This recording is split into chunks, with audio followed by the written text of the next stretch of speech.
The other day, a coworker of mine informed me that with like older mugs, there is a likelihood that there's lead paint used in them, and that I should probably not use this mug anymore because, you know, I could be subject to lead poisoning. So bear that in mind anytime I share my opinion.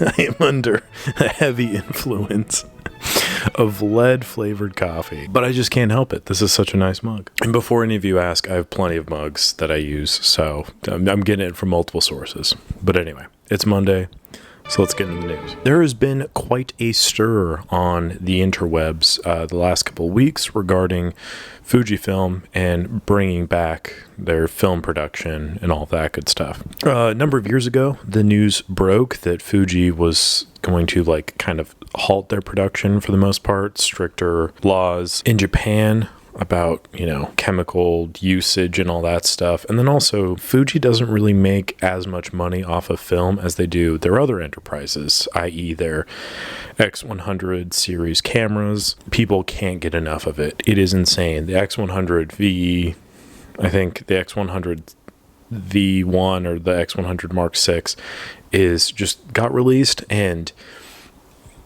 it's insane. It makes like no sense to me, but it is a very good product. Ergo, the demand is very high.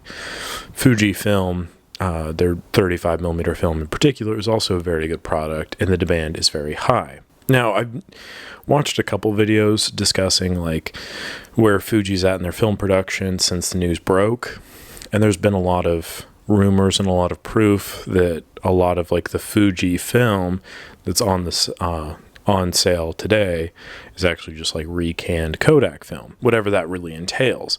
There's a lot of debate as to whether Fuji will come back and make film. A lot of their film stocks have kind of diminished in the last few years.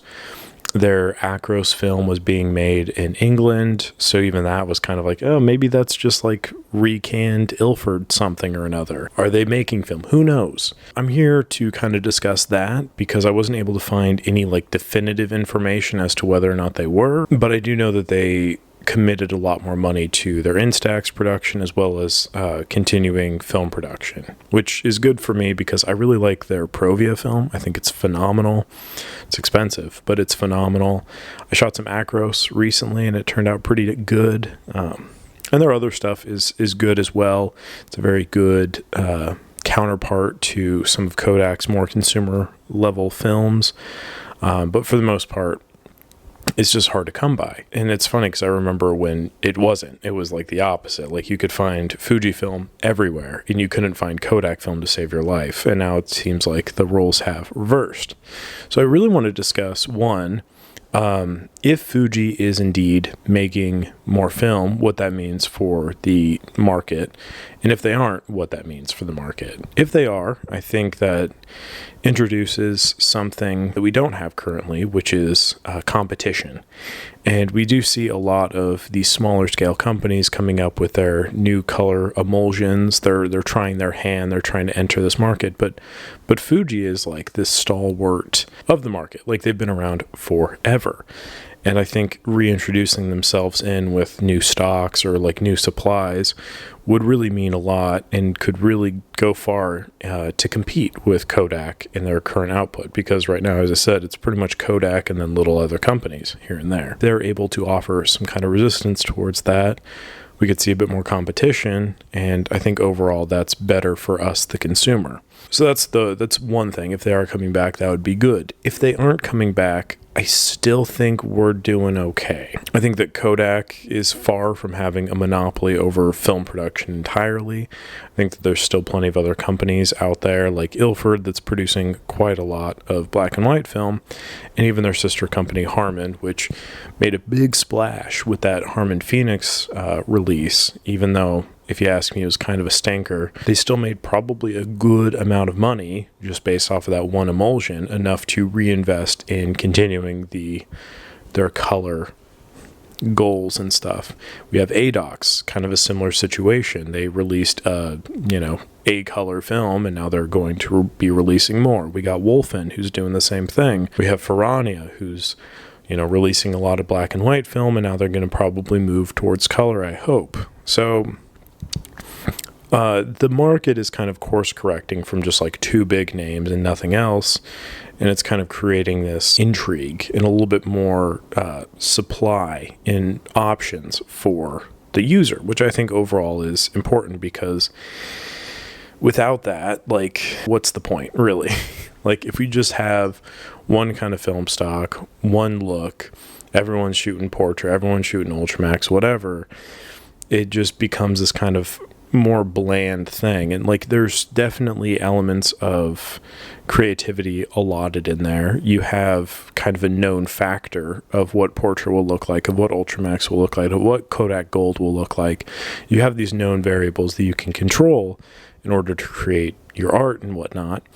But I do think overall it's better to have more options ultimately. And as someone who really enjoys just messing around with a bunch of different options, I think it's great. I'm looking forward to it. Fujifilm, I really do like, but ultimately, if it's better for them to commit to their digital cameras as opposed to like jumping back into film, okay. You know, like I'd rather them do that than continue recanning, you know, Kodak film or Ilford film or whatever, just to kind of stay relevant. Let's just say that's a lot of lead paint influence thinking there.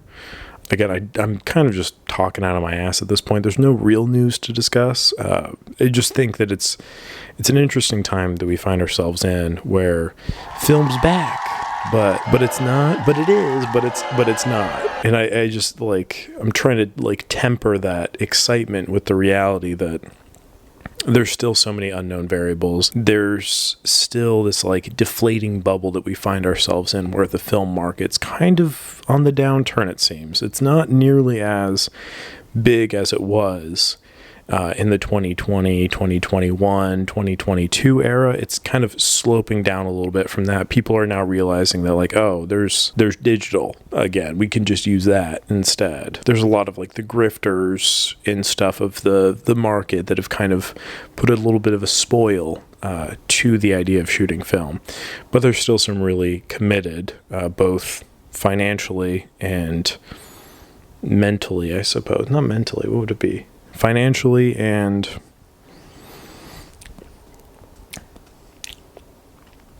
metaphysically. Stupid. Financially and lifestyle. It's just stupid.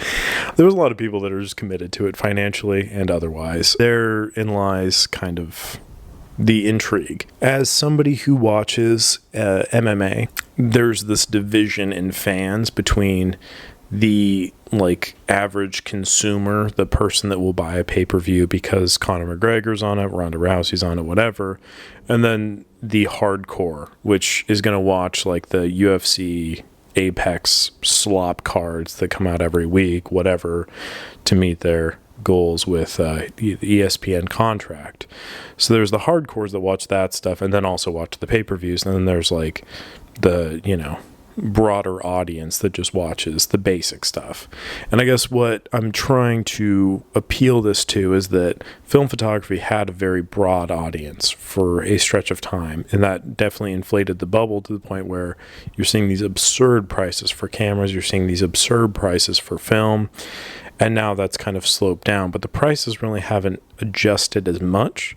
So you're still seeing these hardcore like people that are invested in it purchasing this film at a higher price, purchasing these cameras for a higher price, and the demand seems to have kind of shrunk a little bit. That being said, there's that hardcore base has kind of expanded. There's more people that weren't as interested that are now more interested, so I guess it's all good. Overall, I thought that was kind of interesting.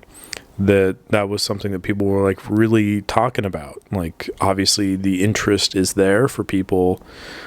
If Fujifilm continues to make film, they will buy it. I think Fujifilm stock has taken on this bit of a mythological sense in a way, where it's like it's this amazing thing that if you weren't shooting it, then you don't, like, if you weren't there shooting it, you don't know how good it was. And now that like rumors are they've been recanning Kodak film, whatever, like, oh, well, it's not the same stuff. Like, Fuji used to be great, and now it's, you know, whatever. And so this idea of, like, Fuji coming back, all these people that are coming a little bit late to the party are excited for this, like, this new stock, this new competitor to Kodak and whatever. Ultimately, I like Fuji. I think it's cool. In terms of shooting expired film, it's probably one of my favorites because usually the people that were shooting Fuji knew how to store it properly, so it lasts a lot longer than Kodak color film does. Like I said, there's a lot more competition in the market than there once was. There's a lot more experimentation going on, which makes me excited because it's just more stuff to try, more stuff to do. If Fuji decides to regularly release quality film, I will be excited. If they don't, I'll be a little bit bummed, I'll be honest. But ultimately, I think it'll be okay one way or another. But yeah, that's it. Those are my thoughts. Feel free to share yours down below. Not too sure about this setting here. I'm kind of like leaning back a little bit on this like chair. It's a very comfortable chair, but no, that's actually better. I was like kind of doing one of these the whole video, but I'm not going to record this again. So that's the video. That's the video you get. Lead paint. Yeah. Right down the wrong pipe. Anyway, thank you very much for watching. Appreciate it as always. Make sure to like the video if you enjoyed it. Subscribe to the channel. All that good stuff. Yeah, like I said, in my last video, I think, or video prior, I'm reworking a few things. I'm mulling over some ideas in my mind as to how to do things in the future, because I think that there's things that I want to do, and then I think there's things that you, the audience, want to see. I think there's a bit of an overlap there in terms of what that looks like. I've got ideas that I need to act on. So as always, feedback is appreciated. I guess we'll just go from there. I'm going to start rolling out some stuff. We'll see how it goes. And if you don't like it, I hope you grow to like it. Stupid. But yeah, that's all. Thank you very much for watching. Appreciate it as always. And catch you on the next one. Fucking lead paint in my system. But the coffee is so good. And I don't know where the lead paint really ranks on terms of my exposure to dangerous chemicals. Like, is it below all of the mercury? Is it below the mold? Is it below the fungus? Or is it above those? Is it worse than huffing glue for, 8 hours? Who knows? But it's good. I'm glad.